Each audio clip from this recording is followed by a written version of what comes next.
Capítulo 18. Después de decir esas cosas, Jesús cruzó el valle de Cedrón con sus discípulos y entró en un huerto de olivos. Judas, el traidor, conocía ese lugar, porque Jesús solía reunirse allí con sus discípulos. Los principales sacerdotes y los fariseos le habían dado a Judas un grupo de soldados romanos y guardias del templo para que lo acompañaran. Llegaron al huerto de olivos con antorchas encendidas, linternas y armas. Jesús ya sabía todo lo que le iba a suceder, así que salió al encuentro de ellos. ¿A quién buscan?, le preguntó. A Jesús de Nazaret, contestaron. Yo soy, dijo Jesús. Judas, el que lo traicionó, estaba con ellos. Cuando Jesús dijo, yo soy, todos retrocedieron y cayeron al suelo. Una vez más le preguntó, ¿a quién buscan? Y nuevamente ellos contestaron, a Jesús de Nazaret. Ya les dije que yo soy, dijo Jesús, ya que soy la persona a quien buscan. Dejen que los demás se vayan. Lo hizo para que se cumplieran sus propias palabras. No perdí ni a uno solo de lo que me diste. Entonces Simón Pedro sacó una espada y le cortó la oreja derecha a Malco, un esclavo del sumo sacerdote. Pero Jesús le dijo a Pedro, mete tu espada en la vaina. ¿Acaso no voy a beber de la copa de sufrimiento que me ha dado el Padre? Así que los soldados, el oficial que lo comandaba y los guardias del templo arrestaron a Jesús y lo ataron. Primero lo llevaron ante Anás, ya que era el suegro de Caifás, quien era sumo sacerdote en ese momento. Caifás era el que les había dicho a los otros líderes judíos, es mejor que muera un solo hombre por el pueblo.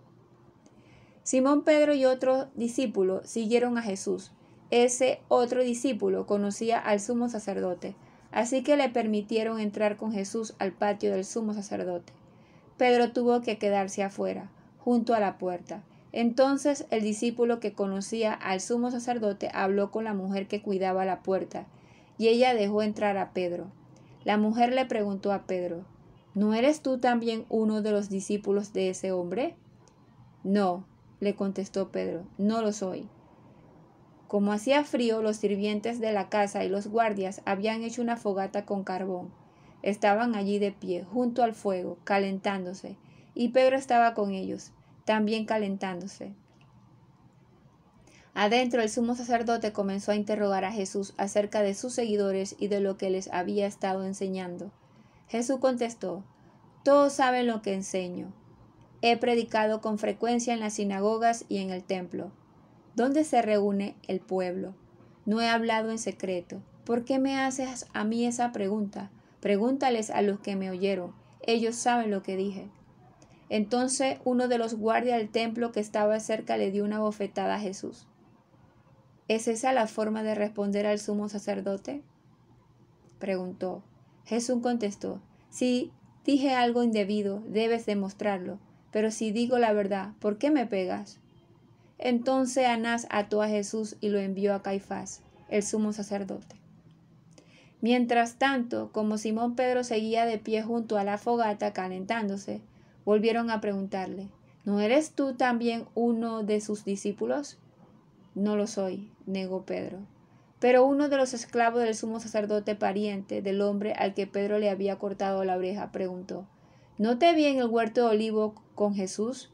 Una vez más, Pedro lo negó y enseguida cantó un gallo. El juicio de Jesús ante Caifás terminó cerca del amanecer. De allí lo llevaron a la residencia oficial del gobernador romano. Sus acusadores no entraron porque, de haberlo hecho, se habrían contaminado y no hubieran podido celebrar la Pascua. Por eso Pilatos, el gobernador, salió a donde estaban ellos y le preguntó, ¿qué cargos tienen contra este hombre? No te lo habríamos entregado si no fuera un criminal, replicaron. Entonces llévenselo y júzguenlo de acuerdo con la ley de ustedes, le dijo Pilato.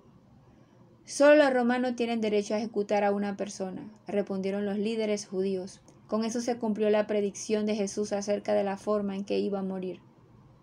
Entonces Pilato volvió a entrar en su residencia y pidió que les trajeran a Jesús. ¿Eres tú el rey de los judíos?, le preguntó. Jesús contestó: ¿Lo preguntas por tu propia cuenta o porque otros te hablaron de mí? ¿Acaso yo soy judío?, replicó Pilato. Tu propio pueblo y tus principales sacerdotes te trajeron a mí para que yo te juzgue. ¿Por qué? ¿Qué has hecho? Jesús contestó: Mi reino no es un reino terrenal. Si lo fuera, mis seguidores lucharían para impedir que yo sea entregado a los líderes judíos. Pero mi reino no es de este mundo. Pilatos le dijo: ¿Entonces eres un rey? Tú dices que soy un rey, contestó Jesús. En realidad yo nací y vine al mundo para dar testimonio de la verdad. Todos los que aman la verdad reconocen que lo que digo es cierto. ¿Qué es la verdad?, preguntó Pilatos. Entonces salió de nuevo a donde estaba el pueblo y dijo: Este hombre no es culpable de ningún delito, pero ustedes tienen la costumbre de pedirme cada año que ponga en libertad a un preso durante la Pascua. ¿Quieren que deje en libertad a ese rey de los judíos? Pero ellos contestaron a grito: No, a ese hombre no, queremos a Barrabás. Barrabás era un insurgente. Barrabás era un insurgente.